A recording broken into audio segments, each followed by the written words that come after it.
Okay, so honors has its perks and its challenges. But what about every honors student's biggest question? The Capstone experience has been rather challenging.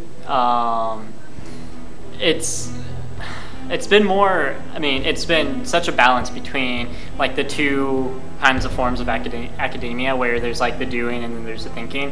With all of the research component, it's so much like research and analysis.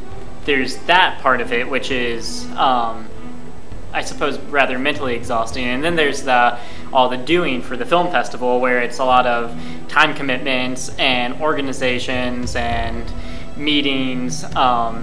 So then that's exhausting, and then they both are huge time commitments. So it's been an exhausting experience, but I think I'd rather have an exhausting experience than a complacent experience, because in this sense I've really challenged myself. But the Capstone is really a great opportunity for students to get to work one-on-one with a faculty member.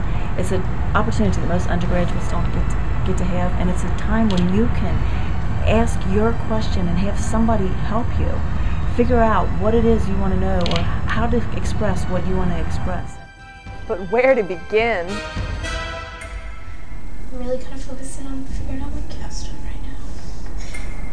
Even though I have no idea what I'm going to do. I just go and sit with Jody on Monday and say, Jody! Because it's... I don't know what to do. It's due in a week. 10 days from now, yeah, okay. You start with a proposal, much like a TV show pitch. You craft an idea, find a professor who will serve as your director on your project. Then you get the project approved by the honors program. After that, you embark upon your 1 or 2 semester journey. And believe me, either way, it's never enough time. I wish I could have taken 3 semesters to do this, because it's been so much in such a really little time, and it's come together really quickly over the past year, and I can't believe it's been a year. So I would have liked a little more time, actually. And eventually, it's time. You present your work at the Conference of Honors. That means condensing your 1 or 2 semesters of work into one well-prepared presentation. You become the newest chapter in an honors tradition. It's really bizarre. Really bizarre. 3 years goes by really fast. I'm feeling extremely nervous. That's why I'm here today. I'm scouting out the competition.